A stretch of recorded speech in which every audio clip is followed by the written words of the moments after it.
A then 14-year-old boy has been found guilty of murdering a father outside his East London home as he confronted youths shouting at his daughter. James Markham, 45, a father of 3, was stabbed in the back, armpit and chest in Chingford in August. The boy, who is now 15 and cannot be named because of his age, was unanimously convicted by jurors at the Old Bailey on Friday. He will be sentenced on the 16th of September at the same court. Mr. Markham had approached a group of youths with a drill bit in an attempt to scare them off from an area known for antisocial behaviour. One of the group advanced armed with a knife and the pair began swinging at each other, at which point Mr. Markham was fatally stabbed. Detectives revealed the boy had consistently flouted a criminal behaviour order and dropped his phone as he ran away from the crime scene. Detective Inspector John Marriott said the knife he used was never recovered, indicating he went to some lengths to try to distance himself from this horrific crime. Speaking about the victim, he added, James was a loving father, family man who leaves behind a partner and 3 children. That day they were met with a horrific scenario that no family should have to endure. I hope this conviction will provide them with some small measure of comfort as they continue to grieve James. A 16-year-old boy has died after going swimming at an abandoned quarry. Police said he got into difficulty after getting into the water at Dorber Delph in Appleby Bridge, Lancashire at 9:40 p.m. on Saturday. His body was recovered from the water following a search of the quarry. 2 other teenage boys have previously drowned at the same site. It comes as forecasters warn of rising temperatures and the Met Office predicts the hottest day of the year. Councillor John Phillis of Lancashire County Council said there had been concerns for years over people using the quarry during the summer. When it's hot weather, people come either by train or parents drop them off, as that is where they swam, he said. Local people either want access restricted further or it filled in, but I think we should wait to see what the coroner says about the boy who has sadly died. Lancashire police have confirmed his death was not being treated as suspicious and a file would be passed to the coroner. In 2016, Miracle Godson, who could not swim, drowned at the quarry where another boy also died in 1991. Becky Ramsey, who has campaigned to raise awareness of the dangers of swimming in cold water following the death of her own son in 2011, told BBC Northwest Tonight, "We need everyone to understand the risks, the dangers." Her son, Dylan Ramsey, 13, drowned at a quarry in Lancashire in 2011. Mrs. Ramsey said, "We need people to know how cold water affects the human body and that we are not invincible. Nobody is immune to drowning. Anybody can drown." A 70-year-old woman has died in a crash involving a car and a 4x4 vehicle in County Sligo on Sunday. 3 others were injured in the collision on the N15 at Creeville, Keel, Cliffany, shortly after 3 p.m. local time. They were taken to Sligo General Hospital where the woman was later pronounced dead. The road is currently closed while Garda, the Irish police, examine the scene. Garda have appealed for witnesses who may have seen the incident or who have dashcam footage to come forward. Doctors treating a 12-year-old boy at the centre of a life support dispute say is unresponsive and will not recover, a court has heard. Last month, a High Court judge ruled that Archie Battersby from Southend, Essex, was brain-stabbed dead after being found unconscious at home and said his treatment could stop. His parents were given the right to appeal against this decision. Mr. Justice Hayden is overseeing a new hearing at the High Court. Archie has not regained consciousness since being found at home on the 7th of April. His mother thinks he may have been taking part in an online challenge. Doctors treating him at the Royal London Hospital in Whitechapel, East London, had previously said they thought Archie was brain-stem dead and his ventilator should be disconnected. Lawyers representing the Barts Health National Health Service Trust, which runs the hospital, told Mr. Justice Hayden that Archie had suffered a devastating brain injury and that specialists did not believe it was in his best interest to continue treatment. Ian Wise, QC, representing Archie's parents, Holly Dance and Paul Battersby, told Mr. Justice Hayden it was hoped the youngster would make some sort of recovery and argued that continued treatment was not futile. He said Archie would want a natural, not a choreographed death, and that his parents accepted it would be appropriate for the youngster not to be resuscitated if he suffered a cardiac arrest. At a previous hearing in June, Mrs. Justice Arbuthnot concluded that doctors could lawfully stop providing treatment, but Archie's parents said his heart was still beating and they wanted treatment to continue. They challenged the decision in the Court of Appeal, where 3 judges ruled that evidence relating to what was in Archie's best interest should be reconsidered by a different High Court judge. The family's barrister on that occasion, Edward Devereux QC, had argued that evidence had not shown beyond reasonable doubt that Archie was dead. The hearing continues. A Lamborghini worth around £270,000 has been seized by police who suspected her of being uninsured. The sports car was pulled over in Milton Keynes on Saturday. Posting on social media, officers from Thames Valley Police wrote, "Spotted this beautiful Lamborghini Aventador driving in CMK, central Milton Keynes, without a front number plate. They subsequently discovered the driver could not prove he had insurance. The car was seized seized and the driver reported. Police posted pictures of the car, including ones of it being loaded onto a truck and taken away. A man has been jailed for life with a minimum 41-year term for following and murdering a woman in East London in the run-up to the first COVID lockdown. Shadika Patel, 40, was stabbed to death by stranger James Sinclair, 31, who prowled the streets to target lone women in Eastham on the 19th of March 2020. He was also jailed for attempting to murder a 48-year-old woman the next night in Islington. The streets were more quiet than usual before lockdown, the Old Bailey heard. Truly dangerous, Sinclair had been living at a nearby hostel when he attacked Ms Patel on Altmore Avenue and the second woman on Belfont Walk. He was recognised by the hostel's manager on CCTV footage, which showed him having an awkward conversation with Ms Patel before hiding behind a wall. Footage played to the jury captured him putting on a glove before running towards Ms Patel. Ms Patel had been planning to deliver a food parcel to her 2 teenage sons after it was announced the capital would soon be placed into lockdown to stop the spread of COVID-19. The trial heard. Sinclair refused to attend court during his trial and never gave an explanation for why he attacked the 2 women, which the prosecutor barrister described as the stuff of nightmares. The man who died after an accident while helping to build a bonfire at a site in County Antrim has been named locally as John Steele. He was in his 30s and from the Antville area of Larne. It happened at the Anvil bonfire in Fairwear at around 9:30 p.m. on Saturday. The Northern Ireland Ambulance Service, NIAS, said it had responded to reports a man had fallen from a height. A rapid response paramedic, 2 emergency crews, and a doctor were dispatched. The bonfire was dismantled and a memorial service was held at the site on Sunday in memory of Mr. Steele. Constructed from stacked wooden pallets, the bonfire stood at more than 50 feet. It was one of many being built across Northern Ireland ahead of the traditional July celebrations. They are usually lit to mark the 11th night before the 12th of July. It is part of the commemorations to mark the victory of the Protestant King William of Orange over the Catholic King James II at the Battle of the Boyne in 1690. Daniel Crawford, a close friend of Mr. Steele and one of the bonfire organisers, was there when the incident happened. On behalf of the organisers, he told BBC News Northern Ireland, "We are all completely heartbroken at the loss of our friend and brother. Our deepest heartfelt condolences to the Steele family. He will be forever missed." Reverend Ben Preston of Craigie Hill Presbytery Church said he had been to the scene and spoke to Mr. Steele's parents. "As you can imagine, they are in deep shock," he said. "No father, no mother wants to see that for their son, for their child. There's a sense of stillness about. I walked to church this morning and we're just numb and in shock." Reverend Preston said it was difficult to see the incident unfold at a bonfire, somewhere where there is a celebration, families and communities gathered. You just don't expect something like this to happen. Democratic Unionist Party DUP MP for the area, Sammy Wilson, who attended the scene on Saturday night, said the community was in shock. "It is an incredibly terrible tragedy. This should have been a night for celebration." A young fella who lived in the area, he was a window cleaner in the area, I was told by some people this morning, and had been well known going around the houses from when he was a young boy. His family live within eyesight of the bonfire site. There's a family who is grieving and a community which will feel that hurt as well, because he was known, he was doing something which the community were looking forward to, and our thoughts have to be with the family. Alliance Assembly member MLA for East Antrim Stuart Dixon said, "My deepest sympathy goes to his family and friends and the whole community as it reflects on his tragic death," he said on Twitter. UUP MLA John Stewart said the local community would rally round to give the family as much support as possible. The Antville Bonville Facebook page paid tribute to the man as a true Antvillian through and through, born and bred. In a post they said, "A dark cloud has certainly risen over the Antville estate. Today our deepest and sincere condolences are sent from our hearts to his entire family circle at this heartbreaking time. Please give the family their time and privacy at this obviously hard time for them." Inspector Adrian Bryan said police were appealing for witnesses to the tragic accident who were in the area last night. A think tank has apologised for using the wrong data in a report into Irish travellers' access to higher education. On Thursday, a Higher Education Policy Institute (HEPI) report into the education of Gypsy, Roma and Irish travellers in the UK was released. It said Irish travellers still faced barriers when accessing mainstream education and called for support. However, the portion of Irish travellers who enter university in the UK is higher than the report suggested. Recent research by the European Union suggested Irish travellers suffer some of the worst discrimination and poverty of any ethnic group in Europe. HEPI is a UK-wide independent think tank which focuses on higher education. Its report looked mainly at the barriers to educate for members of the Gypsy, Roma and Irish traveller communities in the UK. It reflected the experiences of children and young people from the Irish traveller community in preschool, school and higher and further education. It concluded that improving Gypsy, Roma and Irish traveller access to and participation in UK education requires sustained long-term focus and solutions. But a central claim in the report was that fewer than 4% of Irish traveller students, about 6% of young people from Gypsy and Roma communities in the UK entered higher education. The Institute has now said those figures were incorrect and the rates of entry are higher. They have clarified that 10.7% of Irish travellers in the UK access higher education by the age of 19, and 6.9% of Gypsy or Roma young people. That is still much lower than the overall rate for the UK, where about 37% of all 18-year-olds enter higher education. In Northern Ireland, rates of entry are even higher, with a record proportion of school leavers starting university during the past 2 years. In a statement to BBC News Northern Ireland, the director of HEPI, Nick Hillman, apologised for the error. The general point that Gypsy, Roma and travellers all have extremely low rates of entry to higher education remains unchanged, and the rest of the report stands, he said. The correct data shows it is not true to say that Irish travellers do even worse in terms of entry to higher education than those classified in the data as Gypsy or Roma. This is embarrassing for us as we are an evidence-led organisation, but we are committed to correcting any errors as and when they occur. The Institute is correcting the report and has also contacted the Education Select Committee at Westminster to alert them to the error, as that was the original source of the data used in the HEPI study. A woman has died and 2 people have been injured after being hit by a double-decker bus. The vehicle crashed into pedestrians waiting at a bus stop in the Piccadilly area of Manchester city centre shortly before 9:30 p.m. on Sunday. A woman in her 50s has died and another woman also in her 50s is in hospital with serious injuries, Greater Manchester Police have said. A man in his 60s has received treatment for minor injuries. The bus driver remained at the scene to assist officers with their inquiries, Air Force spokesman said. Officers are appealing for anyone with dash or helmet camera footage of the crash or film in the area in the minutes before to get in touch. A spokeswoman for Stagecoach Manchester said, "We confirm that one of our vehicles was involved in a serious incident at a bus shelter at Piccadilly Gardens in Manchester around 9:30 p.m. on Sunday evening. Our first thought are for those affected by the incident and their families. Safety is our absolute priority and we are supporting the investigation into the circumstances involved in any way that we can." Ding ding ding, it's time for round 3. In the red corner you have Austria, a team packed with talent who fly under the radar compared to the big hitters. Standing tall in the green corner there's Northern Ireland, the ultimate underdogs who have fought more than most to reach this stage. It's a rarity in international football, but Monday's crucial Euro 22 match will be the third meeting in the past 8 months between the sides, and this time there could be a knockout blow.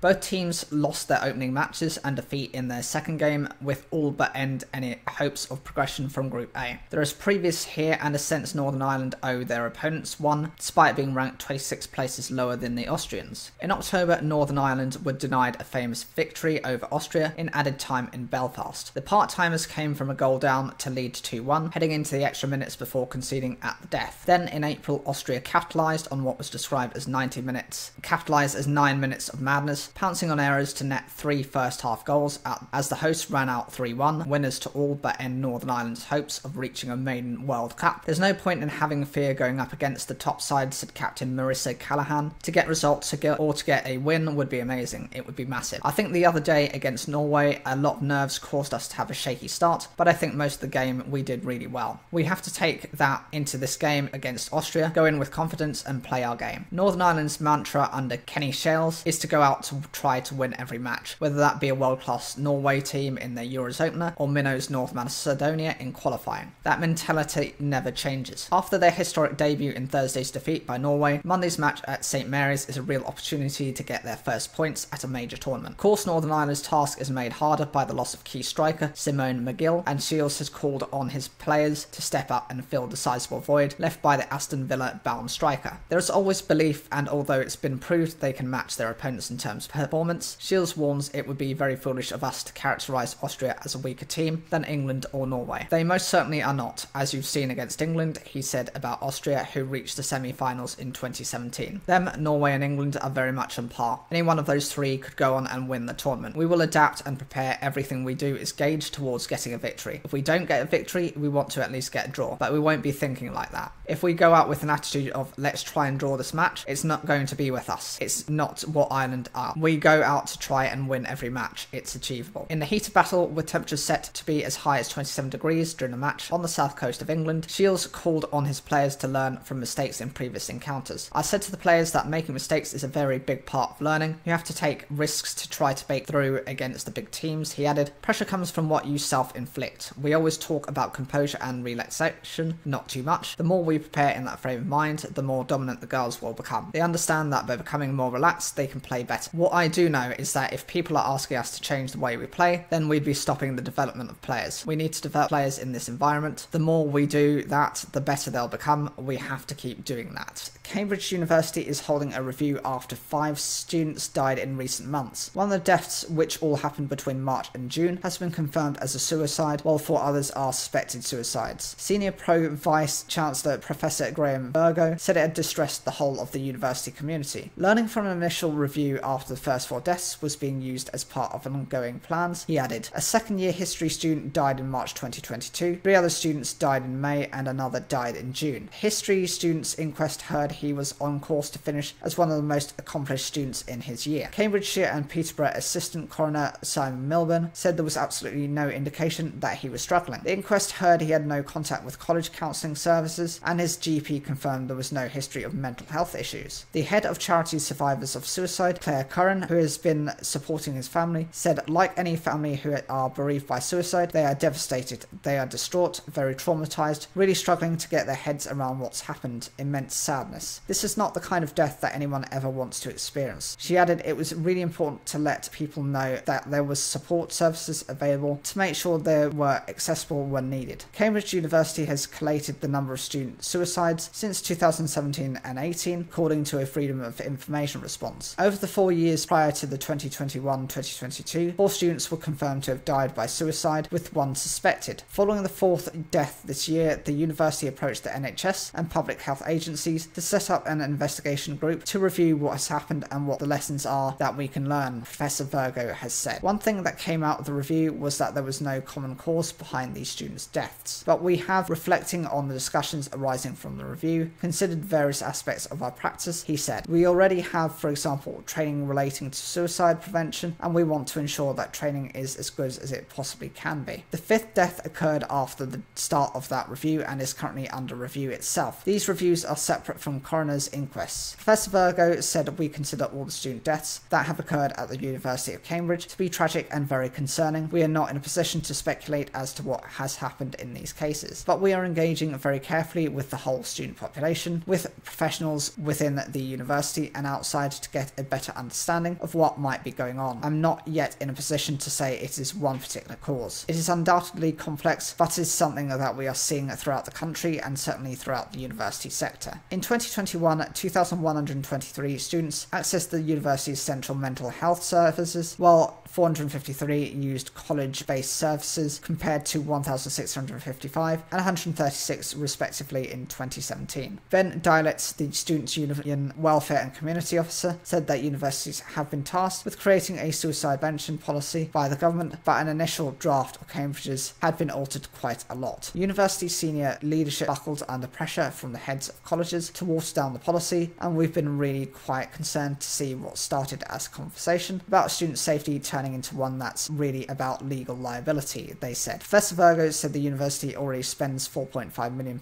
a year on mental health and well-being, and will be allocating an additional £5 million over the next 5 years. Working together, the university and colleges have been developing and implementing an action plan, much of which was in development before these tragic deaths, which further enhances the support available for students, he said. He said the plans included an increase in investment into the university counselling services and dedicating well-being advisors in colleges to enable early identification of students in distress. A spokeswoman from Cambridgeshire and Peterborough Integrated Care System, ICS, which was involved in the review, said, "We want to express our deepest condolences to the families, and our thoughts are with them and friends of those who have been affected. We're committed to working together to ensure that we support our most vulnerable people with managing their mental health." According to the most recent data from the Office of National Statistics, published in May, the suicide rate for higher education students in the academic year ending in 2020 in England and Wales was 3 deaths per 100,000 students, the lowest rate in 4 years, between 2016-17 and 2019-2020. Students also had a significantly lower suicide rate compared with the general population of similar ages. Professor Steve West, the president of University UK, which represents 140 universities, said the sector shares a resolute commitment to prevent student suicide. suicides. Across the UK, we are seeing an increase in the number of young adults experiencing mental ill health, and this is reflected in student populations, which, with increasing demand for support and treatment both in universities and the NHS. Whilst there is no evidence that overall numbers of students' deaths by suicide are increasing, risk factors such as self-harm, depression, debt, disengagement, and loneliness mean that universities need to be vigilant to spot the signs and respond quickly. Ms. Curran added the history student's family would say that no matter how bad things are, ending your own life is not the answer. No family wants to go through this pain, no family wants to feel this devastation. Please, please, please talk to someone and get some help, because people really do care. 2 common cranes have successfully hatched 2 chicks at a re-wetted peatland in the Republic of Ireland. Their exact location is being kept secret to protect and conserve the birds and avoid them being disturbed. Until last year, the birds had not been breeding in Ireland for more than 300 years. They had bred successfully at the same site in 2021. The cranes are on land owned by former peat producer Bord La Mona. Bord La Mona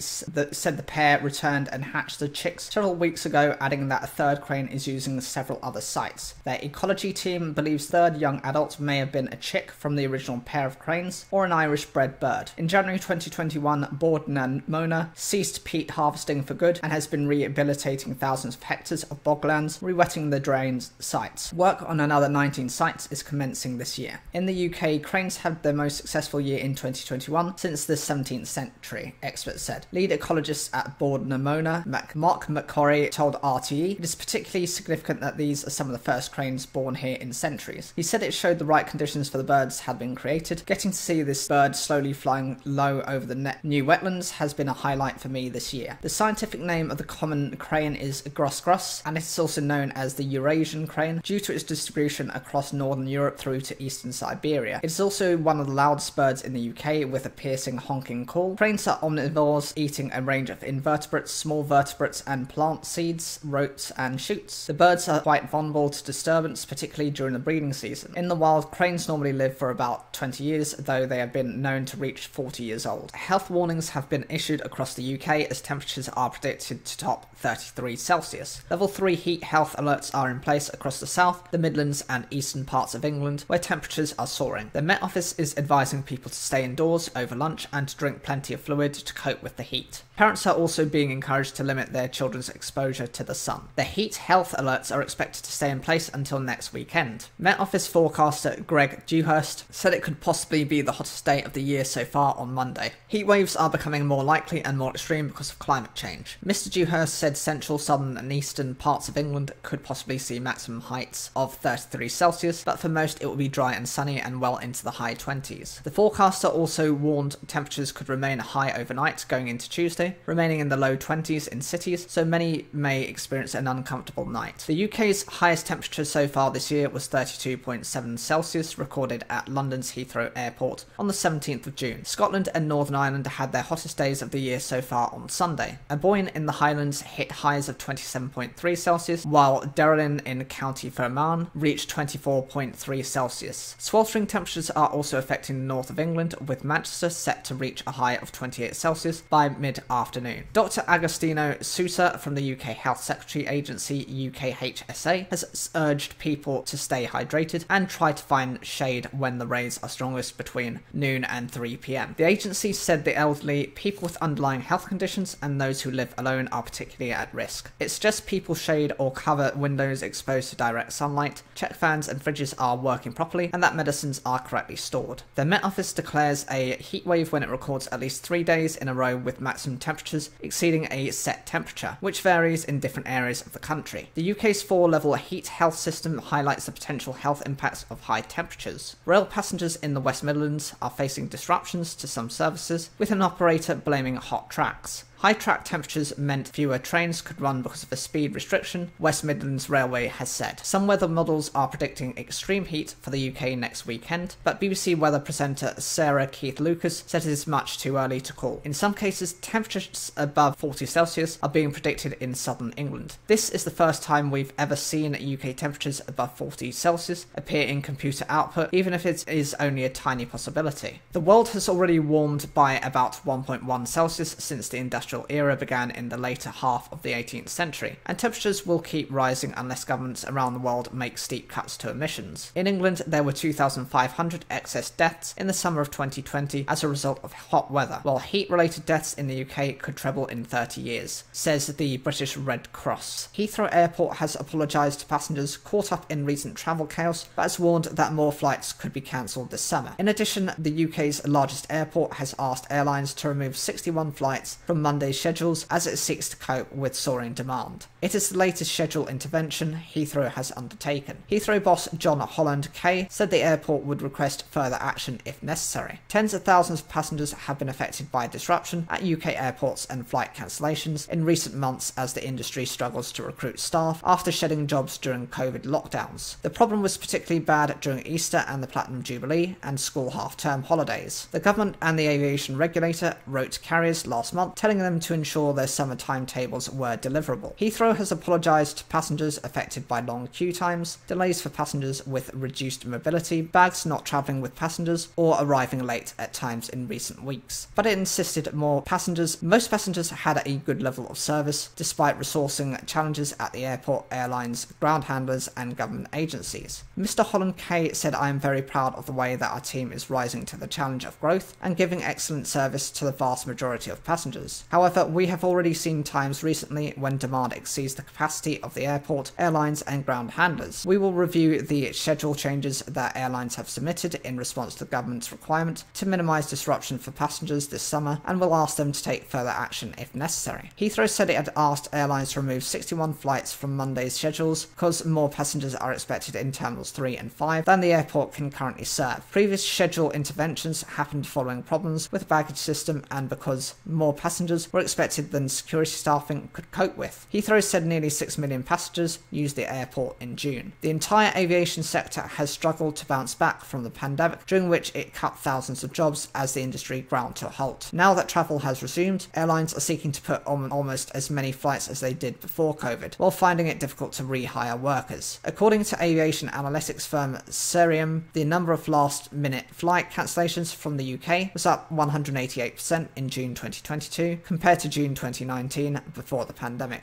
Last month, the Department for Transport and the Civil Aviation Authority wrote a joint letter to carriers telling them to cancel flights they cannot deliver this summer. They added that earlier cancellations were better than axing flights at the last minute. Last week, British Airways said it was cutting 10,300 more short-haul flights due to feature in its schedule between August and the end of October. This latest announcement affecting Heathrow, Gatwick and City airports means nearly 30,000 flights will have to be removed from BA's schedule between April and October this year. Other airlines have also announced cancellations over the busy summer period. Low-cost European carrier Wizz Air has said it will reduce its peak summer flight program in an effort to avoid flight cancellations and delays. The Hungarian airline said it would trim its capacity by a further 5%. Industry bosses have urged the government to allow them to recruit workers from overseas as one potential fix to staff shortages. Writing in the Sunday Times, Philip Joing, Group Chief Executive of Menzies Aviation, said ministers should add aviation workers to the shortage occupation list as the country enters the peak travel season. Last month, it was reported that this plea has been rejected by the Transport Secretary, Grant Shapps. Memorial services to remember Irish people who lost their lives in wars have taken place across the Republic of Ireland on Sunday. The National Day of Commemoration also honours Irish people who died serving with the United Nations. The main ceremony took place at Collins Barracks, Dublin. It was attended by President of Ireland Michael D. Higgins, Taoiseach Irish Prime Minister Michael Martin, TD, members of the Irish government, members of the Diplomatic Corps, Defence Forces, veterans organisations, the judiciary and Northern Ireland representatives were also in attendance. It is the first time the event has been open to the public since the COVID-19 pandemic. The new moderator of the Presbyterian Church, Right Reverend Dr. John Kirkpatrick, attended the Dublin ceremony in his first state event and read the closing prayer. Speaking to RTE, he said it had been an honour and a privilege to represent Presbyterians from across the island of Ireland. The act of national remembrance takes place each year on the nearest Sunday to the 11th of July, the day in 1921 that a truce was signed that ended the Irish War of Independence. The Northern Ireland economy is losing momentum as high costs and falling confidence hit business performance, an Ulster Bank survey suggests. The bank's monthly survey of around 200 firms is considered to be a reliable indicator of the private sector. It suggests that manufacturing, construction, retail and other services all saw a decline in business activity during June. Business confidence also fell to its lowest level in almost 2 years. Ulster's bank chief economist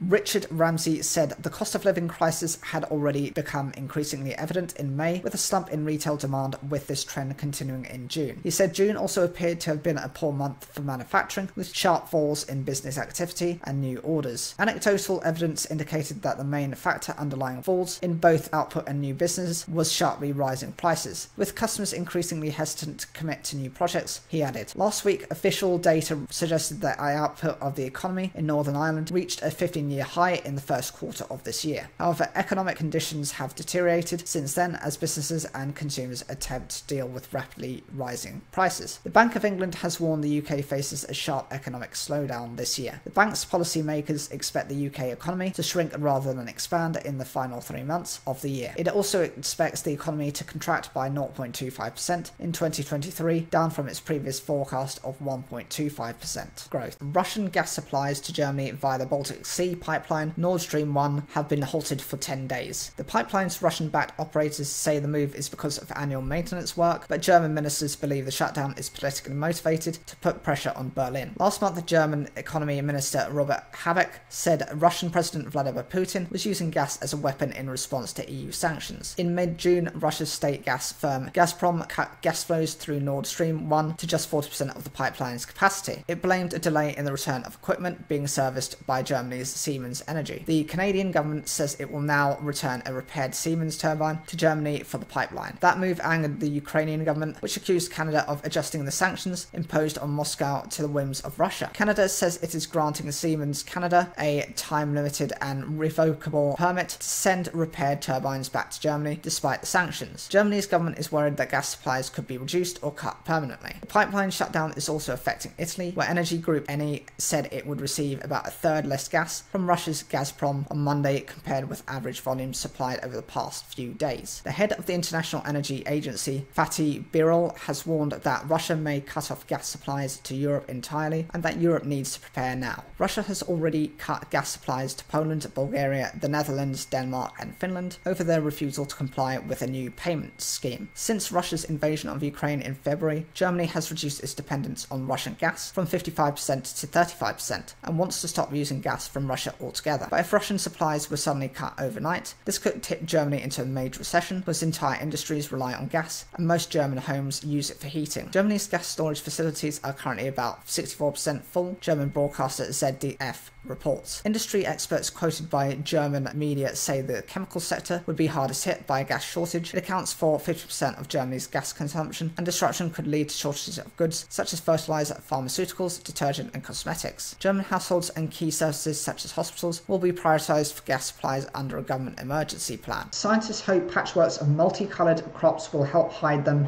in plain sight from pests as a natural alternative to pesticides. Using dyes, the so-called camo cropping trial has been started by the Norwich-based British Beet Research Organisation. It has been introduced at Morley Farms near Wymondham, Norfolk, in an attempt to protect sugar beet from aphids. Farmer David Jones said pests can reduce yield by 50% in a bad year. Fields of sugar beet have been dyed different colours using food dye at the farm. Scientists hope to find out if the camo crops deter aphids from landing on the sugar beet, and if they do, which colours prove most effective. Mr. Jones from the Morley Agricultural Foundation said growing sugar beet was a challenge. He said the farm has to cope with lots of things all the time, principally the weather, but also weeds and particularly aphids come and attack crops and transfer virus into the crop. We're always looking for new ways to control the problems we've got. If it's without pesticides, then that can be beneficial to what we do, he said. Dr. Alistair Wright from the BBRO said he had used colour as a dye to reduce the contrast between the immature beet and the soil. He said we're trying any approaches to deter the aphids from the crop, and we know know they use all sorts of sensors when they are migrating in the spring. One of them is colour and the contrast between the plant and soil, so using the dye we are hoping to effectively hide the crops in plain sight from the aphids. Dr. Wright said there were early positive signs, but added results would not be fully known until the harvest. He said the organisation was also trialling other methods, such as increasing ladybirds and planting a grass from New Zealand which releases chemicals that kill aphids. There's no silver bullet, no one thing we can rely on. Residents and politicians say they've been left disgusted and frustrated by fly tipping and dumping in South Belfast. The issue has been identified as a particular problem in the Holy Lands, Lower Lisbon Road and Stranmillis areas of the city. The SDLP councillor Gary McEwen said alleyways were becoming a breeding ground for rats. Belfast City Council said it is aware of the recurring issue. Some alleyways in South Belfast have overflowing bins, rubbish bags, old takeaway boxes and general household waste. Speaking to BBC News Northern Ireland in Stranmillis, Mr McEwen said the situation had become horrendous for residents and council staff. I would describe it as mountains of waste in some of the entries around here. You can see how here there are boxes of medication. I don't know if there are tablets in it. There's COVID tests dumped, food waste. There's an absolute hazard both in terms of the environment and also health. This is just manna from heaven for vermin. It's going to be the perfect breeding ground for rats. Mr McCown said there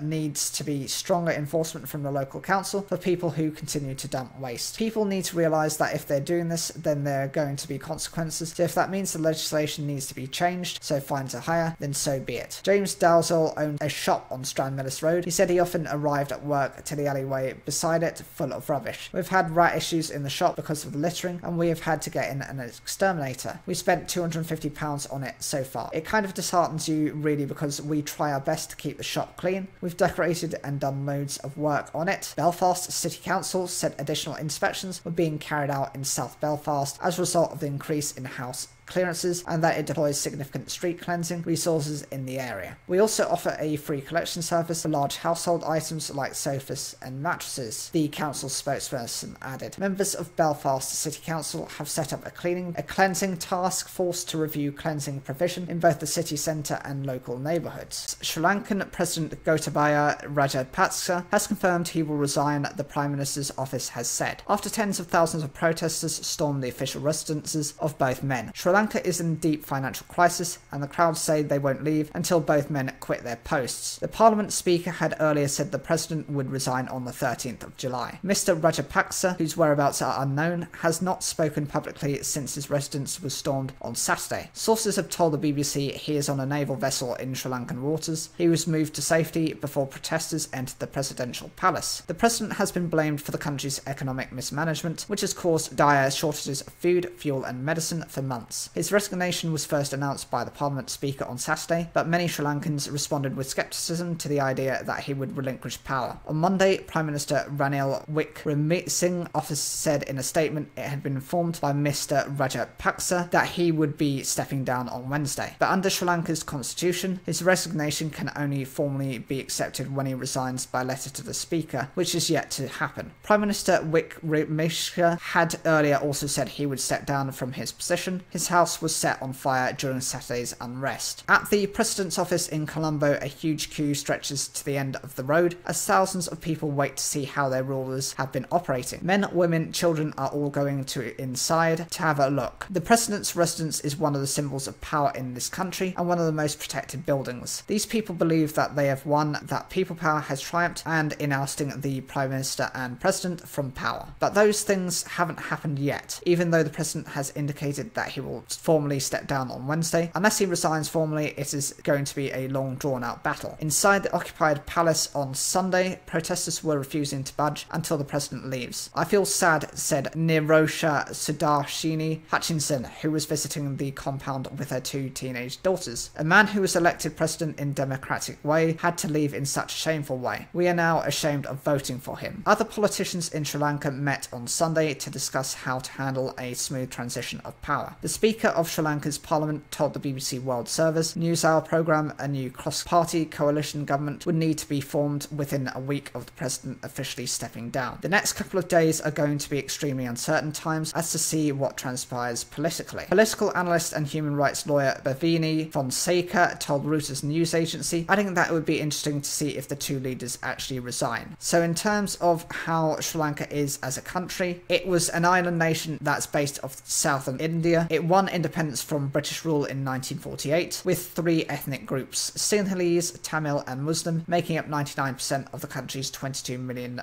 population. One family of brothers has dominated the monarchy for years. Mahinda Rajapaksa became a hero among the majority Sinhalese in 2009 when his government defeated Tamil separatist rebels after years of bitter and damaging civil wars. His brother Gotabaya, who was defense secretary at the time, is the current president, but says he is also standing down. The president is the head of state, the government and the military in Sri Lanka, but does share a lot of executive responsibilities with the prime minister, who heads up the ruling party in parliament. Soaring inflation has meant some foods, medication and fuels are in short supply. These are rolling blackouts and ordinary people have taken to the streets in anger, with many blaming the Rajapaksa family and their government for the situation. The palace storming on Saturday was the culmination of months of mainly peaceful protests in Sri Lanka at the soaring cost of living and shortages of essentials. Huge crowds converged on the official residence of President Rajapaksa, shouting slogans and waving the national flag before breaking through the barricades and entering the property. Footage online showed people roaming through the house and swimming in the president's pool, while others emptied out a chest of drawers, picked through the president's belongings and used his luxurious bathroom. Mr. Rajapaksa vacated his official residence on Friday as a safety precaution ahead of the planned protests, two defense ministry sources said, according to Reuters. Although it is Mr. Rajapaksa's official residence, he usually sleeps at a separate house nearby. His brother, former Prime Minister Mahinda Rajapaksa, is at a naval base in the country, the sources have mentioned. Former Trump strategist Steve Bannon has told the House Select Committee investigating the 6th of January Capitol riots that he is willing to testify, according to US media. Until now, he had refused to cooperate with the hearing. In a letter seen by CBS News, his lawyer told the committee that Mr. Bannon is willing to, indeed prefers to testify at your public hearing. Mr. Trump said the testimony would be in the best interests of Americans. The Select Committee has conducted a nearly year-long investigation into how Trump supporters invaded Congress on the 6th of January 2021 to disrupt lawmakers as they certified Democrat Joe Biden's election victory. Mr. Bannon was summoned to testify on what he knew about the events leading up to the riot, but until now he had refused to comply. He claims he was covered by executive privilege, a legal principle that protects many White House communications. However, at the time of the Capitol riots, Mr. Bannon was not an official advisor to the president, which the committee says means that executive privilege does not apply. Mr. Bannon's testimony, if it goes ahead, could offer new insights into Trump's inner circle in the hours leading up to and during the riots. According to the committee, the former Trump strategist had specific knowledge about the events planned for the 6th of January before they took place. Trump himself has become frustrated at the committee hearings, describing them as a one-sided witch hunt, and has given his support for Mr. Bannon's testimony. In a letter seen by the AP news agency, the former president said he was waiving executive privilege for you, which allows for you to go in and testify truthfully and fairly, as per the request of the Unselect Committee of Political Thugs and Hacks. However, the exact circumstances under which Mr. Bannon will testify have not yet been agreed. According to his lawyer Robert Costello, he wishes to appear before the committee in a public hearing, but standard procedure so far has been for testimony to be heard first in private interviews. We want to get all our questions answered, and you can't do that in a live format, committee member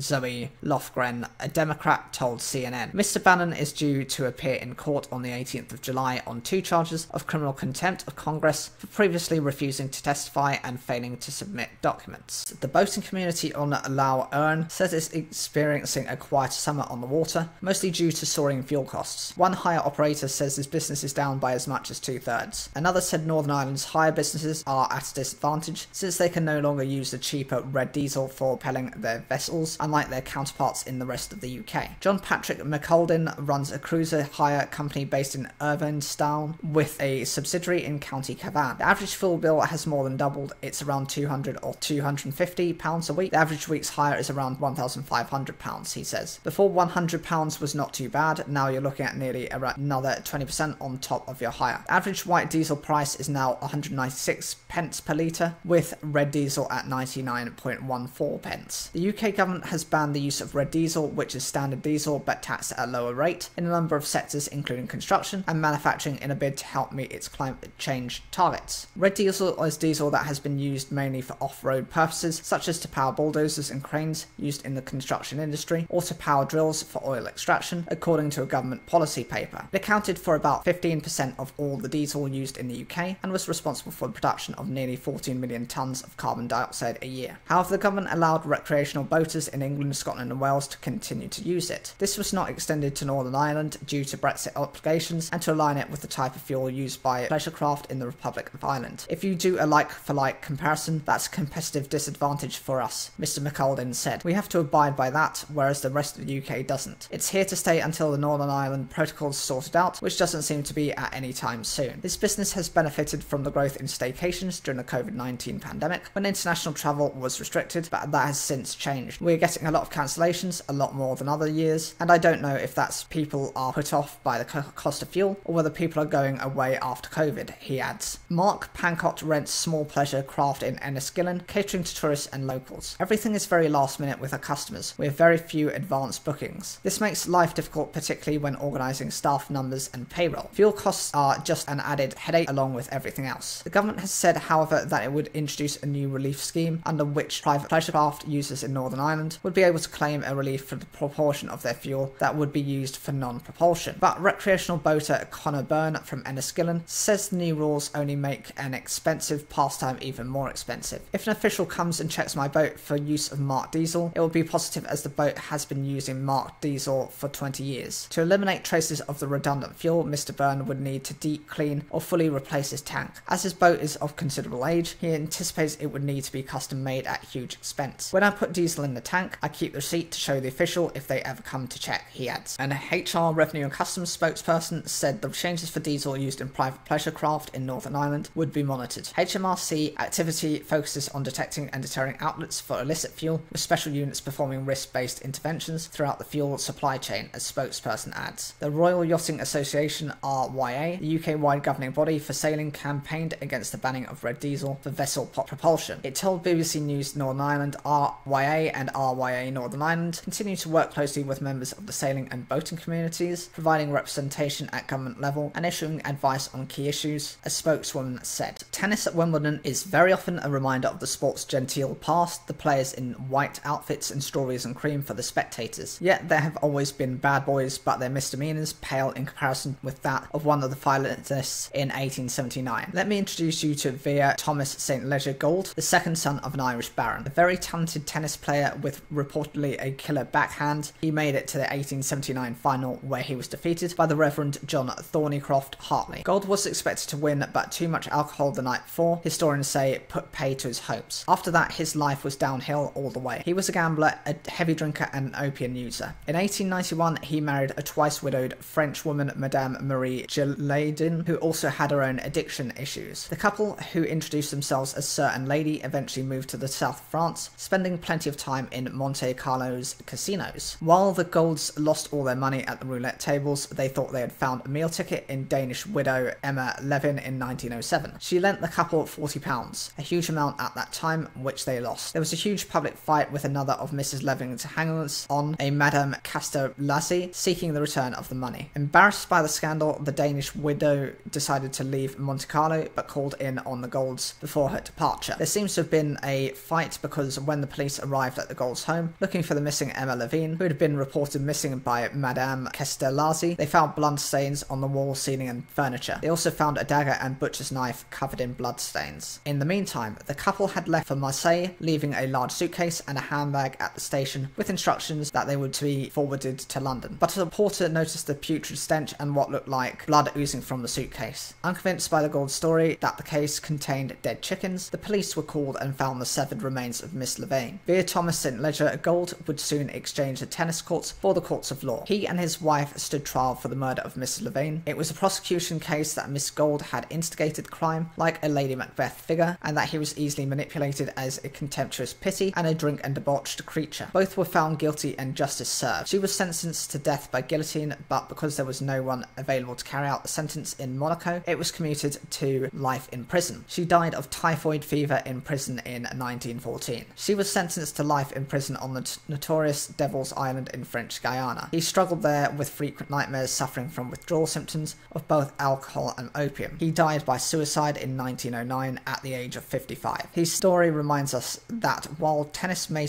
have its current bad boys, that even at the time when the sport was associated with gentlemen, it also had its very bad boys. Leaked files reveal how Uber lobbied top ministers at undeclared meetings while fighting restrictions to its ride-hailing service in the UK. Documents show then London Mayor Boris Johnson was the ultimate target of the lobbying strategy. Undeclared meetings with lobbyists expose loopholes in ministerial code, campaigners have said. The politicians say that lobbying rules were followed and that all business meetings were declared. A vast cache of 124,000 internal Uber records leaked to The Guardian and shared with the International Consortium of Investigative Journalists and BBC Panorama reveal how Uber lobbied top politicians for support as the firm bid to disrupt Europe's taxi industry and secure access to the lucrative UK market. In the UK, Uber's behind-the-scenes campaign went right to the top. The files record a series of meetings between the company, its lobbyists and senior members of the then government that went undeclared. They include meetings with current Home Secretary Priti Patel, Tory leadership contender Sajid Javid, and recently sacked Cabinet Minister Michael Gove. The revelations are likely to prompt renewed concerns that regulatory proposals, which would have impacted Uber adversely in London, were dropped as government ministers put pressure on Boris Johnson. According to the files, Uber executives later reported that former Chancellor George Osborne considered himself responsible for the positive outcome. Sue Hawley, chief executive of the campaign group Spotlight on Corruption, said the meetings should have been declared. It certainly breaches the spirit of the rules, she says, although the rules were sufficiently ambiguous at the time that they may not have been in breach of the letter. This is a very controversial company, so I think in that context it is even more extraordinary that these meetings went undeclared by so many ministers, she adds. Since its arrival in London in 2012, Uber has been bitterly opposed by black cab drivers who see their fares being undercut and their livelihoods threatened. In 2014, parts of London were brought to a standstill by cab drivers in protest against the US tech firm. Mr. Johnson was reluctant to engage with Uber directly because the company was so controversial. Yet an internal Uber strategy document in 2014 identified London as critical to the firm's success and Mr. Johnson as the ultimate target of Uber's influential campaign. The mayor remains the central figure in London government. The need therefore is for a positive image of Uber to be conveyed to Boris by people that he trusts and respects. The Uber files reveal how that campaign worked. The documents show that in July 2014, Uber lobbyists visited 10 Downing Street to meet the then Prime Minister David Cameron's advisors. Lobbyists reported back to Uber getting useful intelligence on Mayor's office. According to the files, Uber lobbyists were confident their work would bear fruit. An email says that Mr. Cameron's senior staff are very with us. The documents show they also met current leadership hopeful Sajid Javid, then Secretary of State for Culture, Media and Sport, and Matt Hancock, then Business Minister, during their visit to Number 10. A spokesperson for Mr. Javid said the relevant departments hold no record of the meeting said to have taken place. Mr. Hancock's spokesperson said it was the policy of government to attract tech companies to the UK, and all his efforts were above board and declared properly. The following month, Uber's controversial chief executive Travis Kalanick was invited to a small dinner with George Osborne, then Chancellor of the Exchequer, in California at the home of a senior Google executive. The invitation came from Rachel Whetstone, wife of Steve Hilton, who was strategy director at the time for Mr. Cameron. She had worked with him before at the TV company Carlton and Conservative HQ. At the time of the dinner, she was senior vice president of communications and public policy at Google, which also had a major investment in Uber. She moved to Uber the following year. A note from Uber's public policy chief Corey Owens to Mr. Kalanick makes it clear that the company regarded this as an opportunity to advance its cause with the Chancellor and not just a social occasion. It reads, "I think this is worth you doing. We were going to get you in front of Osborne when you're in London, but this is a more private affair, no hanger-on officials or staffers." Mr. Osborne didn't declare the meeting. "This is someone who is very personally known to the Prime Minister, opening doors to other ministers," Miss Hawley told the BBC. And I think that's really concerning, and it feeds perception that big business is setting the government agenda. That's really damaging to our democracy. Lawyers for Miss Whetstone said the dinner had been arranged and the then Chancellor's request to discuss innovation with leaders in Silicon Valley, and that she had never taken improper advantage of personal relationships with UK politicians. According to the ministerial code, it sets out what the UK government ministers should and shouldn't do. Ministers shown to have broken it are normally expected to resign. The 2010 version, which was in force when these meetings occurred, said ministers meet many people and organisations and consider a wider range of views as part of the formulation of government policy. Departments will publish at least quarterly details of ministers' external meetings. By 2015, London's Transport Authority, TfL, was considering a series of measures which would have significantly dented Uber's competitiveness and stifled its rapid growth, including a minimum 5-minute wait between booking a ride and pickup. At the time, Mr Johnson, who as mayor had oversight of TfL, revealed how he'd been lobbied to go easy on Uber, writing that he had been deluged by rampant frothing free market conservatives opposed to tightening regulations on private hire vehicles. The files show Uber had continued targeting top Tories as well as Labour and Lib Dem MPs. That December, in a meeting that was declared, Sajid Javid met executives from Uber who reported that he was clearly a supporter. Same day, Mr Javid met with Mr Johnson and 2 other cabinet ministers, where he discussed TfL's proposals, according to emails obtained under the Freedom of Information Act and reported by the Daily Mail. Priti Patel, now Home Secretary, met with an Uber lobbyist in Paris in January 2016 when she was Minister of State for Employment. The meeting wasn't declared. The files show a follow-up letter from the minister proposing a partnership with Uber. A spokesperson for Ms Patel said for official meetings such as this, civil servants are present and responsible for making the appropriate recordings. Also in January 2016, Michael Gove, then Secretary of State for Justice, met with Ms Whitstone. By then, Uber's public policy chief. The meeting wasn't declared. A spokesman at Mr Gove's former department said no official meeting took place in January 2016. That same month, TfL proposals, which would have hit Uber hardest, were shelved. Uber hailed it as a victory for common sense. When asked in the London Assembly if he had been subject to enormous lobbying by the government on Uber's behalf, the mayor said he did not deny that. The Uber files show that shortly after TfL proposals were shelved, Mr Osborne met Travis Kalanick at the World Economic Forum conference in Davos, Switzerland. This time, the meeting was declared. George Osborne is a strong advocate, an Uber lobbyist noted in an email after that meeting. He liked to believe that he's responsible for the positive consultation outcome. A spokesperson for George Osborne said all business meetings where policy affecting individual companies were properly declared, adding that far from being secret, it was the government's publicly announced policy to meet tech businesses and persuade them to invest in Britain. The Uber files is a leak of 124,000 records, including emails and texts exposing conversations and meetings between Uber executives and public officials as the technology-driven taxi firm sought to expand its business. The files were leaked to The Guardian, which shared them with the International Consortium of Investigative Journalists in Washington, D.C. and media partners in 29 countries, including the BBC's Panorama. Plan to use oral contraceptives to control grey squirrel populations in the UK is making good progress and could soon be put to the test in field trials, say government scientists. The mass birth control plan involves luring grey squirrels into feeding boxes only they can access using pots containing a hazelnut spread. These will be spiked with contraceptives. The project could help eradicate the grey squirrel in the UK without killing them, says Environment Minister Lord Benyon. It should reduce the untold damage grey squirrels do to woodland, ecosystems and native red squirrel populations, he says. The government scientist leading the research says the contraceptive, which makes both male and female grey squirrels infertile, should be ready to deploy in the wild within 2 years. Grey squirrels, first introduced from North America in the late 19th century, damage UK woodlands by stripping bark from trees to get at the nutritious sap beneath. The species has flourished in the UK. There are now reckoned to be 2.7 million grey squirrels here. The animals target young trees, typically 10 to 50 years old, and favour broadleaf species including oak, beech, sweet chestnut and sycamore. They can kill or maim trees, leaving scarring that allows an entry point for other tree pests and diseases which can stunt their growth. The damage they can do threatens the effectiveness of government efforts to tackle climate change by planting tens of thousands of hectares of new woodlands, says the Environment Minister Lord Goldsmith. Grey squirrels have also driven the UK's native red squirrel to the verge of extinction across much of the country. There are thought to be just 160,000 red squirrels left in the UK, with only 15,000 remaining in England. Grey squirrels are significantly larger and stronger than reds and carry a squirrelpox virus that is deadly to reds but to which they are immune. The traditional way of managing the grey squirrel population is by culling them, but grey squirrels breed rapidly and populations can recover quickly. A century of culling programs has failed to reduce the population. Dosing the animals with a contraceptive drug is a more humane alternative and will ultimately be more effective, says the lead scientist on the project, Dr. Giovanna Massi from the government's Animal and Plant Health Agency, APHA. She says her team have developed a vaccine that prompts the immune system to restrict the production of sex hormones, which leaves both male and female squirrels infertile. The drug is not permanent, and further tests are now being carried out to find a dose that has a long-lasting effect and is safe to use in the wild. The team have also developed a special feeding hopper with a weighted door designed to keep out species other than squirrels. Trials in Yorkshire and Wales showed 70% of squirrels in each wood visited the bait boxes over a 4-day period. The only other animals that got in were 2 particularly enterprising mice. The plan is to bait the hoppers with pots of a hazelnut paste Greys find irresistible, and which will be laced with the new contraceptive. The scientists are also exploring special feeders to be used in areas where there are both red and grey squirrels. These will be triggered by a plate which weighs the animals and only lets the heavier greys get access to the bait. Dr. Massey says computer modelling shows the contraceptive method could bring grey squirrel populations to the brink of extinction in some places. It could even eradicate them from certain areas, provided you can do a coordinated control over an area so they don't start to re-immigrate, Dr. Massey says. If the work with grey squirrels is successful, they believe similar techniques could be used to help control the population of other invasive mammals, including rats, mice, deer and wild boar. The research is being funded by the UK Squirrel Accord, a partnership of forestry and conservation organisations. It has raised just over £1 million to cover the research and development of the project. The contraceptive scheme is an important additional non-lethal tool for managing grey squirrels, says Kay Hoare, the director of the UKSA. Red squirrels now only survive in island ecosystems where there aren't any grey squirrels, or where a red squirrel community group are working hard to keep back the grey squirrels, she says. The financial cost of the damage grey squirrels do is estimated at £37 million a year in England and Wales alone. The cost to the UK's biodiversity has not yet been calculated. A mature oak tree can support up to 2,000 other species. The initiative has wide support, including from the Prince of Wales, who was instrumental in the setting up of the UKSA. The animal rights pressure group People for the Ethical Treatment of Animals says if population control has to be implemented, it backs non-lethal options. But it cautions we mustn't forget that grey squirrels and other species deemed invasive are where they are, though through no fault of their own and entirely due to human carelessness, and they deserve to be left in peace. The broadcaster and naturalist Chris Packham believes a species-specific oral contraceptive could be a dream ticket if it proves to be economically viable and practical. He describes the project as non-violent, direct action to control a widespread and extremely numerous invasive animal, and suggests an effort should also be made to encourage pine martens back into their previous haunts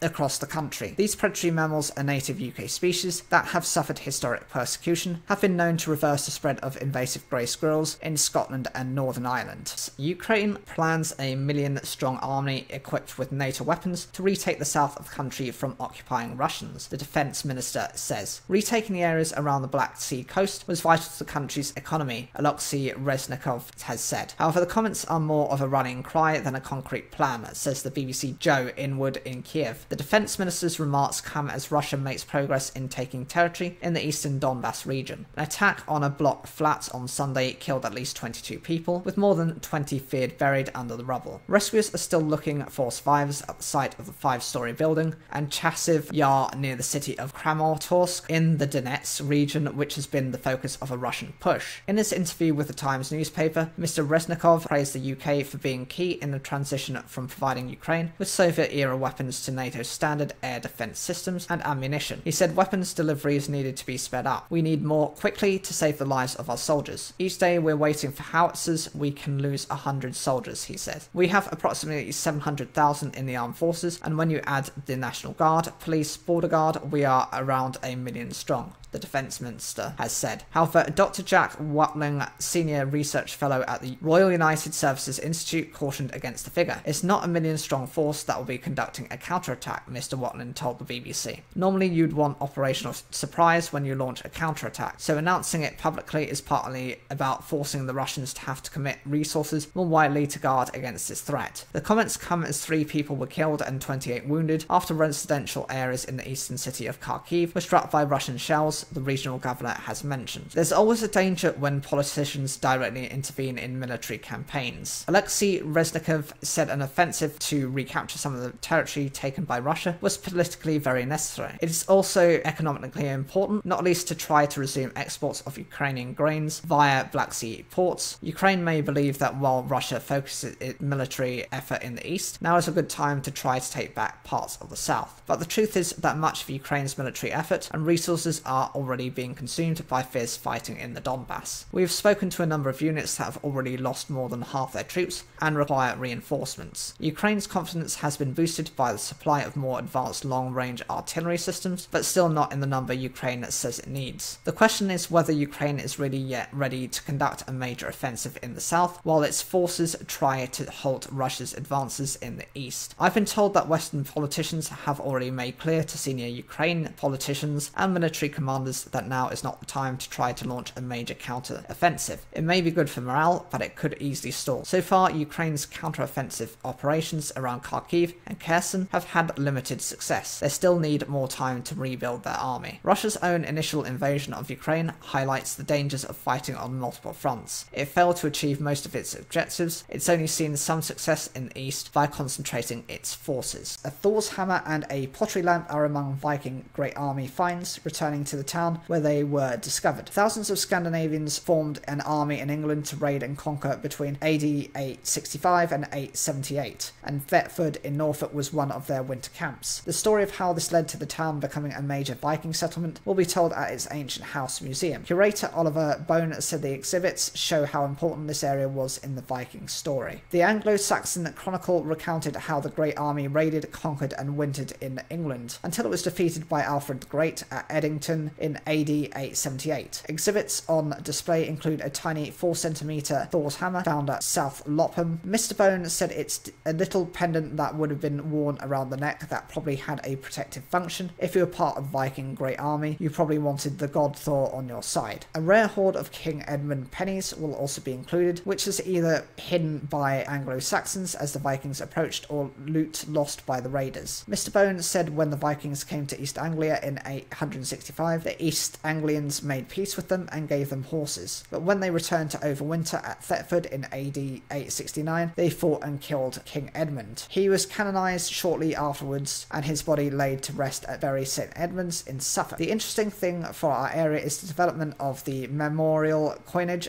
to St Edmund within 10 to 15 years after, and it seems to be part of the Christianization of Viking settlers. The melding of the Scandinavian and Anglo-Saxon cultures is a stimulus for Thetford's development into a trading and craft-making centre, particularly into the next century. Other finds on display including a Viking sword and brooches found just outside Thetford, unknown from the British Museum, and a Viking raid-era gold plaque of St John the Evangelist discovered at Brandon. The exhibition, called The Vikings History on Your Doorstep, opens on Saturday the 16th of July. A group of young Welsh people are calling for social media platforms to improve processes for reporting harmful content. TikTok and Meta bosses face questions from students at Pontypridd High School in Rhondda, Cynon Taf. Platforms said they listened to feedback from users and encouraged them to make use of safety features. The event was organised by Alex Davies-Jones, MP, as the UK government's online safety bill goes through Parliament. There's barely a day that goes by that I don't experience something negative, said 17-year-old Caitlin. I personally think social media is pretty dangerous. Scrolling through TikTok yesterday and there's many challenges aimed at young girls to eat roughly 300 to 400 calories in a day, and it could trigger many eating disorders. Many of Caitlin's attempts to report harmful content have been unsuccessful. I think the reporting process should be looked into a bit more, since it takes so long for things to be taken down. By the time they're taken down, the harm's already been made. TikTok said it strictly removes content that promotes disordered eating. Caitlin had to deal with online abuse after posting about Manchester United footballer Mason Greenwood being arrested on suspicion of rape. He has denied the claims. I spoke about the whole Mason Greenwood situation and I got told I need to get beat up about it. I feel like because of social media, women's voices are being heard less. I feel like we're being pushed back a bit. It's kind of like a war on us in a way. It's like we can't really speak without having harm warned against us. Others highlighted positive aspects of social media, such as keeping in touch with friends and self-love campaigns. There's a lot of body positive things that go around now that never used to, said 17-year-old Isabel. Pupils working on a project to improve online safety were given the chance to quiz tech giants at a virtual event. Young people feel it is very difficult to report and remove upsetting content. How can you make this process easier? Asked 13-year-old Brooke. TikTok's head of safety public policy in Europe, Alexandra Evans, said she thinks the platform's reporting mechanisms are intuitive positive, but welcomes feedback from users on how they are struggling. She also highlighted blocking functions. For example, if you don't like the word hate or loser, whatever it may be, you can set a list of words that you'll always get filtered from your comments. Megan Thomas, Public Policy Associate Manager at Meta, which owns Facebook and Instagram, said the company has recently developed new features designed to help prevent people from having to experience any kind of harmful content on our platforms in the first place. Poppy13 wanted to know how many offensive posts are taken down each day and what consequences are in place for repeat offenders. Both representatives said they did not know the daily figure, pointed to quarterly reports. There's a spectrum of harm, there's a spectrum of behaviours, and we try to be really specific in our responses, said TikTok's Miss Evans. But also when it comes to those egregious cases, when it comes to those absolute zero tolerance behaviours, we're all working towards making sure that we are responding and stamping out that kind of activity across all of our platforms. New online safety laws are being introduced by the UK government, but Labour MT for Pontypridd and Shadow Technology Minister Alex Davies-Jones warned of loopholes in the legislation. A UK government spokesperson said our pioneering online safety bill will already deliver major improvements to the safety of women and girls, from criminalising cyber flashing to protecting young girls from harmful content. They added that failure to act by social media companies could result in heavy fines. A woman has been stabbed in the back by a cyclist in the same area of East London where Zara Alina was killed. The stabbing victim, 27, was hospitalised after the attack on St John's Road, Ilford. Police wanted to speak to a man on a green bike and dressed in black. Chief Inspector Chris Byrne said, "I know that this attack on a woman coming so soon after the tragic murder of Zara Alina will be of great concern to Londoners and particularly to people in Ilford." He added, "Of course, my colleagues and I share these concerns and we are working hard to do everything possible to keep people safe." The bike attack happened at around 8 PM British Standard Time on Friday. The cyclist, who had a black bag and was wearing a black and white helmet, rode away in the direction of Meads Lane, the police have said. The victim's injuries are not life-changing or life-threatening, the force added. 2 weeks ago, Miss Alina